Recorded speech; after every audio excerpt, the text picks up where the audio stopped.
আসসালামু আলাইকুম গাইস, আজকে আমরা যে বাইকটা নিয়ে কথা বলবো সেটি হচ্ছে Yamaha FZS version 5 hybrid version, মানে ইয়ামাহার সবচেয়ে জনপ্রিয় বাইক সম্পর্কে আজকে কথা বলবো। এই বাইকটি এত জনপ্রিয়তা হওয়ার কারণ হচ্ছে এই বাইকটির হাইব্রিড ইঞ্জিনের জন্য। ইয়ামাহাই সর্বপ্রথম হাইব্রিড ইঞ্জিনের সাথে বাইকটি লঞ্চ করেছে, মানে এর আগে পরে কেউ কিন্তু এখন পর্যন্ত হাইড্রোলিক ইঞ্জিন বাইকগুলোতে ব্যবহার করেনি।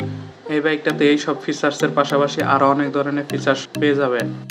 তো আজকের ভিডিওতে এই বাইকটার সকল স্পেসিফিকেশন নিয়ে বিস্তারিত আলোচনা করব এবং বাংলাদেশে কোথায় কিভাবে পাবেন এবং কত দাম রাখা হয়েছে সে সম্পর্কে আজকে এই ভিডিওতে বিস্তারিত আলোচনা করব। বাইক রিলেটেড যে কোনো আপডেটের জন্য আমাদের চ্যানেলটি সাবস্ক্রাইব করতে পারেন। আমি যদি এর লুকস অ্যান্ড ডিজাইন এবং এর বিল কোয়ালিটি নিয়ে যদি বলি, তাহলে এটি দেখতে অনেকটাই মাস্কুলার এবং প্রিমিয়াম ভাইবের একটি বাইক। যদিও বাইকটি 150 সিসির বাইক, 150 সিসির বাইকের মধ্যে সব থেকে জনপ্রিয় এবং কমফোর্টেবল বাইক হচ্ছে ইয়ামাহা FZ ভার্সনের সব কয়েকটি বাইক। ইয়ামাহা FZ ভার্সনের যতগুলো বাইকই বাংলাদেশে বা এখন পর্যন্ত ইয়ামাহা কোম্পানি লঞ্চ করেছে, এগুলো সকল বাইকের থেকেই অনেকটাই কমফোর্টেবল বাইক। বাইকটাতে রয়েছে এলইডি বাল্বের হেডল্যাম্প সেটআপ এবং এলইডি ইন্ডিকেটরও পেয়ে যাবেন এবং দুই পাশে সুন্দর এলইডি বাল্বের সাদা ডিআরএলও রয়েছে। বাইকটার ফ্রন্টে ব্যবহার করা হয়েছে টেলিস্কোপিক সাসপেনশন, সাথে 17 ইঞ্চি অ্যালুমিনিয়ামের সাথে 100 সেকশনের টিউবলেস টায়ার এবং ব্রেকিং হিসেবে পাবেন 286 মিলিমিটারের বিশাল ডিস্ক।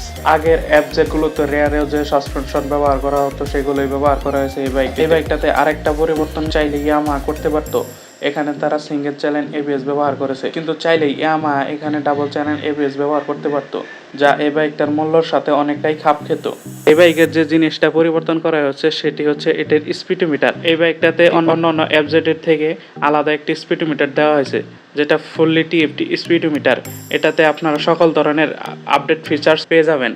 বাইকটার ইঞ্জিন নিয়ে যদি বলি, বাইকটাতে আপনারা পেয়ে যাবেন 149 সিসির 4:4 ভালভের BS6 FI ওয়েল কুল হাইব্রিড ইঞ্জিন, যার কারণেই কিন্তু বাইকটা এত জনপ্রিয় হয়েছে।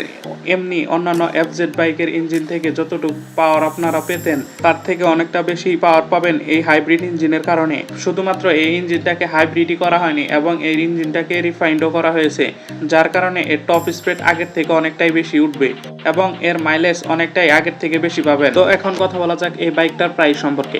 বাইকটা বাংলাদেশে অফিসিয়ালি আসতে কিছুটা সময় লাগতে পারে, কিন্তু বাংলাদেশের আনঅফিসিয়ালি মার্কেটগুলোতে এই বাইকটি অ্যাভেলেবেল পেয়ে যাবেন। সেক্ষেত্রে বাইকটার মূল্য ধরা হয়েছে 3,70,000 থেকে 3,80,000 টাকা পর্যন্ত। তো এই ছিল বাইকটির ফুল স্পেসিফিকেশন। ভিডিওটি কেমন লাগলো তা অবশ্যই কমেন্ট বক্সে জানাবেন এবং আমাদের চ্যানেলটি সাবস্ক্রাইব করে আমাদের পাশেই থাকবেন। তো দেখা হচ্ছে পরবর্তী কোনো ভিডিওতে। সে পর্যন্ত ভালো থাকবেন, সুস্থ থাকবেন। আল্লাহ হাফেজ।